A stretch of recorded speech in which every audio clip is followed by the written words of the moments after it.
Salut tout le monde, bienvenue à On Joue-tu. Cette semaine, je vous présente un jeu de combat de légende.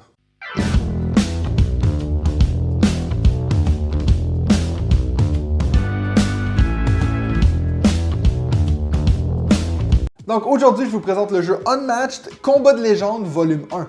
Donc Unmatched, c'est une série de jeux de Restoration Games et Mondo Games créée par Rob Daviau. Et la version française est distribuée en Europe par Yellow. Donc c'est une série de jeux qui a déjà eu beaucoup d'extensions en anglais et puis finalement en français, on a enfin le volume 1. Donc c'est sûr qu'on va aussi recevoir toutes les autres extensions en français, mais je voulais déjà vous présenter le volume 1 aujourd'hui. C'est une série de jeux où on devra faire combattre deux personnages fictifs dans des combats de 1 à 1.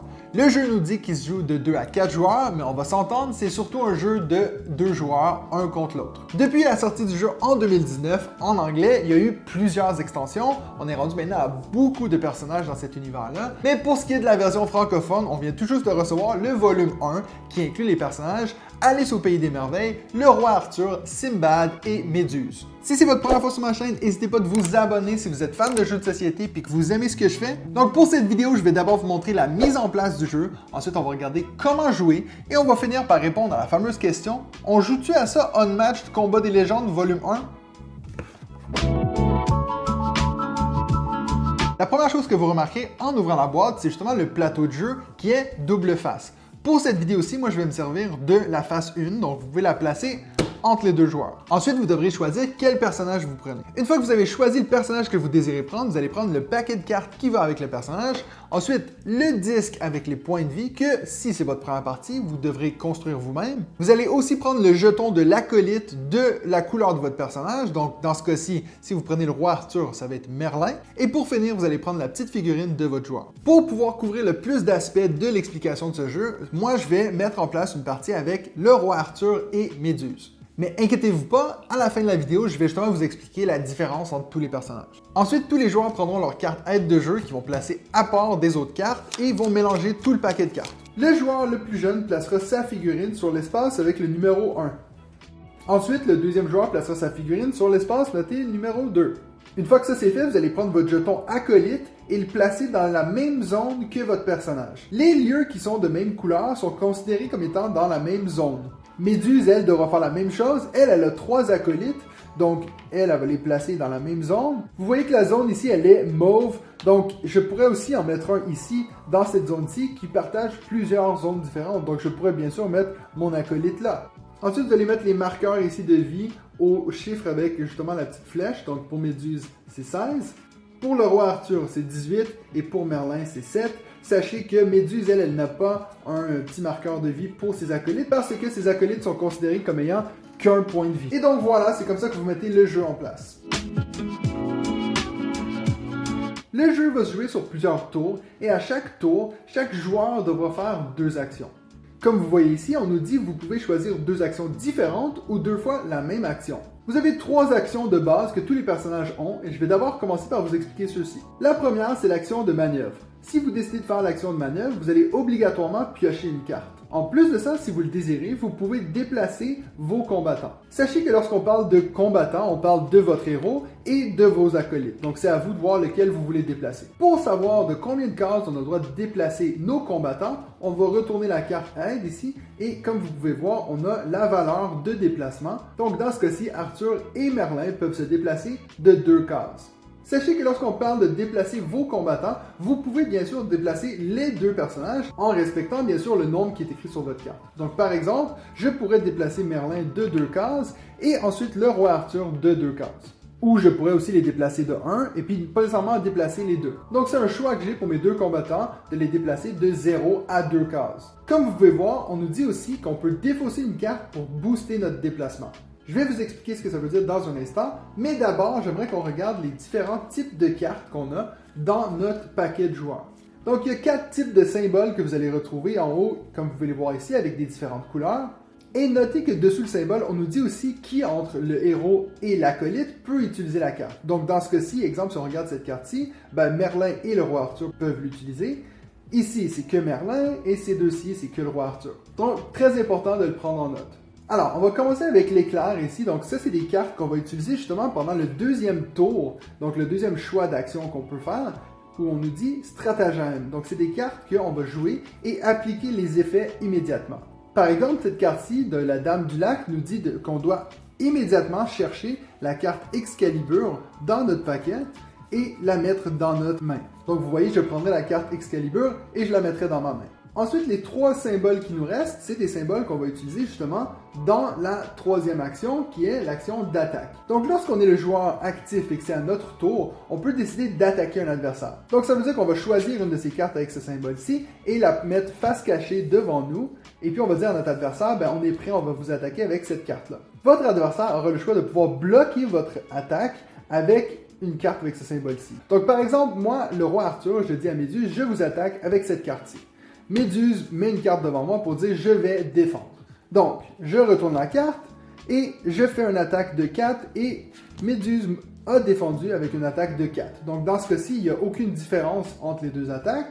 Donc, Méduse ne prend aucun dommage. On met ensuite les cartes utilisées dans la défausse des deux joueurs. Si la valeur sur la carte attaque est plus élevée que celle sur la carte défense, alors celui qui est en défense recevra le dommage qui excède la valeur de sa défense. Donc, dans ce cas-ci, Méduse prendrait 2 dommages. Ça nous laisse maintenant le dernier type de carte qu'on a ici, c'est-à-dire celui qui a les 2 symboles, le bouclier et l'attaque. Ça veut dire qu'on peut se servir de cette carte-ci soit pour attaquer ou soit pour défendre.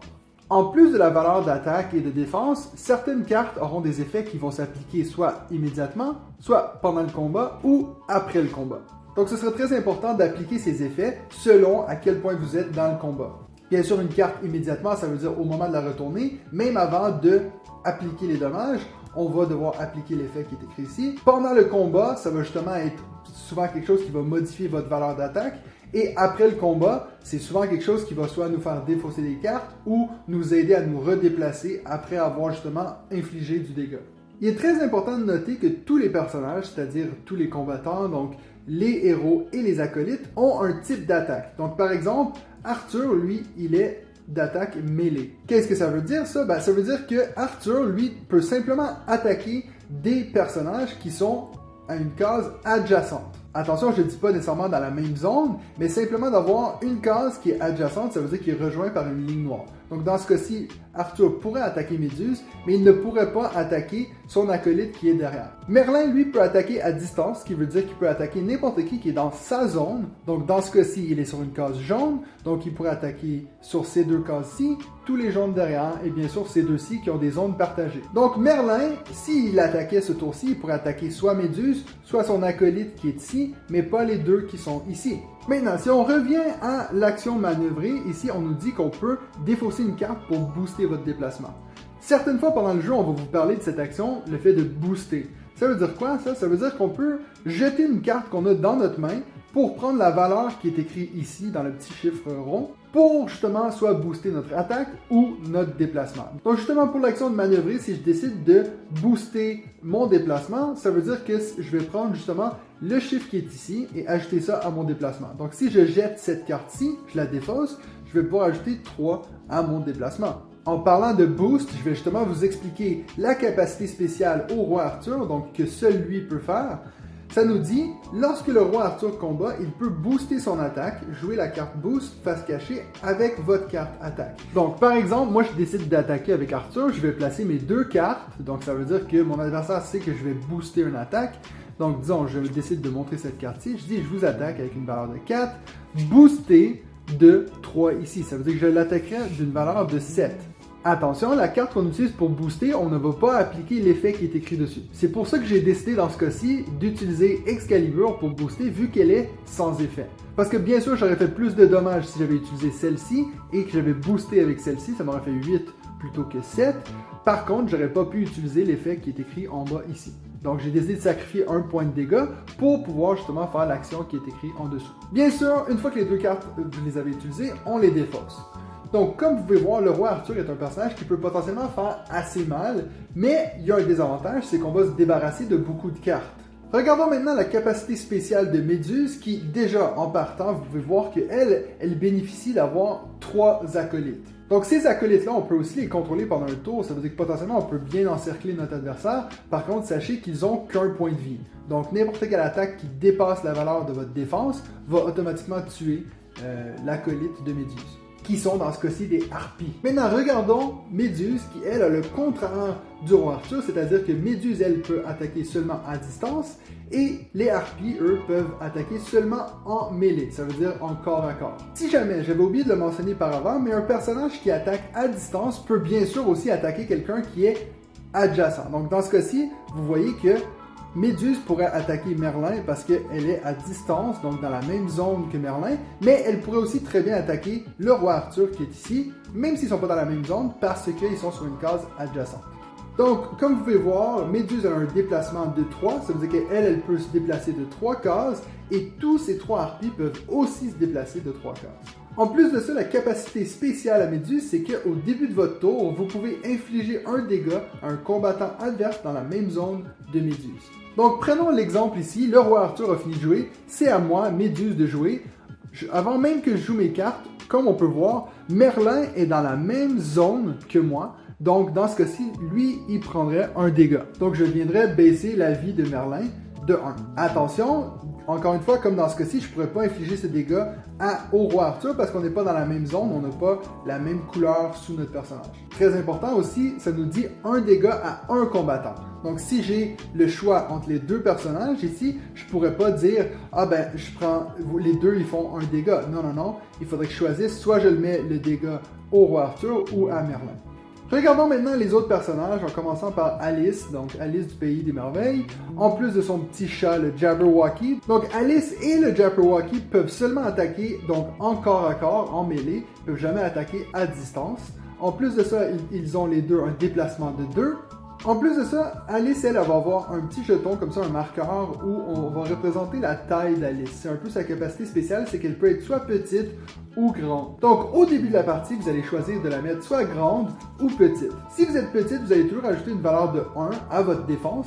Et si vous êtes grande, vous allez toujours ajouter une valeur de 2 à votre attaque. Donc ça, vous allez le placer à côté de vous pour montrer à votre adversaire que vous êtes en ce moment grande. Pour pouvoir changer notre marqueur de côté, ça veut dire, exemple, si on voudrait changer pour être petite, il faudra bien sûr utiliser une carte qui va pouvoir nous permettre de changer de taille. Donc ça, c'est pour Alice. Et pour finir, on a le personnage de Sinbad. Donc Sinbad et Portefaix sont aussi des personnages qui sont simplement en mêlée, ça veut dire en corps à corps, et ils vont avoir un déplacement de 2. L'habilité spéciale à Sinbad va dépendre des cartes qu'il a dans sa défausse.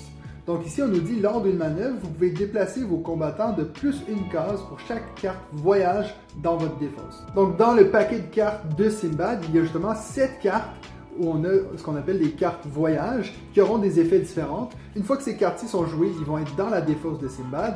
Et justement, à chaque fois que vous allez faire l'action manœuvrer, vous allez pouvoir regarder il y a combien de cartes voyage dans votre défausse et ajouter cette valeur-là à vos déplacements.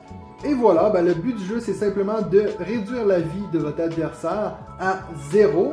Attention, on parle bien du héros dans ce cas-ci et non de l'acolyte. Donc par exemple, si mon acolyte, donc Merlin, si lui il meurt pendant la partie, je vais simplement le retirer du jeu et je vais continuer à jouer avec le roi Arthur. Par contre, si le roi Arthur meurt, c'est une victoire pour Méduse dans ce cas-ci. Sachez que dans le jeu, on vous propose une façon de jouer à ce jeu en équipe, mais ça, je vous laisserai le plaisir de le découvrir par vous-même, parce que justement, comme je vous dis, selon moi, c'est plus un jeu de 1 contre 1.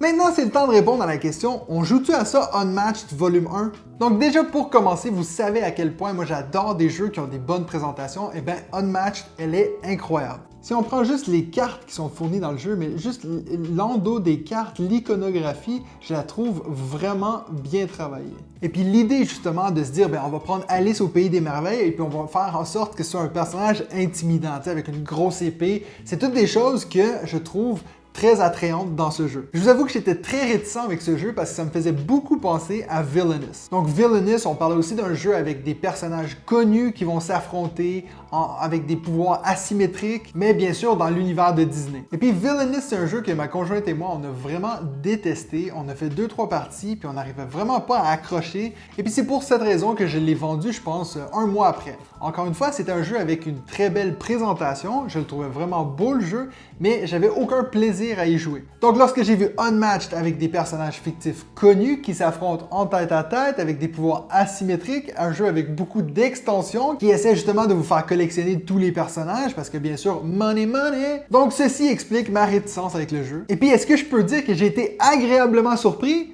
Ben, pas vraiment. Alors, c'est clair que je préfère Unmatched à Villainous. N'importe quand quelqu'un me donne le choix entre les deux jeux, je vais sauter sur Unmatched. Dans les deux parties que moi j'ai fait une partie avec le roi Arthur et une partie avec Méduse, les deux que j'ai perdu horriblement. Je dirais qu'il y a assez de choses semblables entre les personnages qu'on peut justement changer entre deux personnages, entre deux parties, et puis pas non plus être vraiment perdu. Il y a beaucoup de choses qui se ressemblent. Donc pour ça, c'est assez chouette parce que ça donne justement envie de changer de personnage. On se sent pas pris avec un puis se dire ah mais non moi je peux pas prendre les autres parce que je les connais pas. Donc cet aspect-là, moi j'ai assez aimé le fait de découvrir les personnages et puis de pouvoir voir comment ils sont différents. Ça j'ai aimé. Par contre, en ces temps de confinement où la majorité de mes parties je les joue avec ma conjointe, j'avoue que je lui ai même pas fait essayer ce jeu parce que je sais déjà que c'est pas quelque chose qui va l'attirer. Je m'explique, ce côté où c'est la condition de victoire, c'est de détruire l'autre, de l'anéantir, de le mettre à zéro, son compteur à zéro. C'est quand même assez agressif comme jeu. Donc, si les gens avec qui vous comptez jouer à Unmatched, vous savez que c'est pas quelque chose qui va les attirer, je vous dirais de même pas vous aventurer dans les territoires de Unmatched parce qu'en plus, Dieu sait que si vous êtes attiré par ce jeu, vous allez vous ramasser avec une collection de toutes les extensions une fois qu'ils vont sortir. Et puis ça, c'est peut-être pas nécessairement bon pour votre porte-monnaie. Si vous avez un groupe de joueurs qui est très violent puis qui aime se taper dessus puis qui aime surtout faire « Ah, t'avais pas vu que j'avais cette carte-ci puis à cause de ça, toi t'es mort! » Ben... Mais si, comme moi, vous n'êtes pas trop fan de ces jeux où on va se taper dessus, un peu comme King of Tokyo, puis que vous préférez de l'interaction qui est un peu plus light, c'est-à-dire qu'on va prendre peut-être une carte qu'on sait que notre adversaire veut, mais ça ne va pas non plus détruire sa partie, ben, il y a des bonnes chances que vous n'allez pas aimer Unmatched. Dans mon cas, moi, je vais le garder dans ma ludothèque pour un moment parce que je trouve que, encore une fois, il est très beau, il y a une belle présentation, puis c'est des jeux que j'aime bien avoir dans ma ludothèque. Et puis en plus de ça, si jamais par hasard un jour j'ai quelqu'un qui est chez moi qui adore ce style de jeu, je vais être très heureux de faire une partie avec lui, mais en temps normal, je pense qu'il va rester dans le fond de la ludothèque. Donc voilà, ça c'est ma critique de Unmatched Combat des légendes volume 1. Encore une fois, venant de quelqu'un qui n'aime pas nécessairement ce style de jeu, ben c'est certainement pas ce jeu qui m'a converti. Si vous avez eu la chance de jouer à Unmatched, allez dans les commentaires et puis dites-moi ce que vous en pensez et surtout, est-ce que je suis tout seul à penser que ça me fait penser à Villainous ou est-ce qu'il y en a d'autres qui sont comme moi? Et n'oubliez pas de vous abonner à ma chaîne parce que je sors une vidéo à chaque semaine, comme ça vous allez être sûr de ne pas en manquer une. Et sinon, ben nous on se revoit la semaine prochaine pour un autre épisode de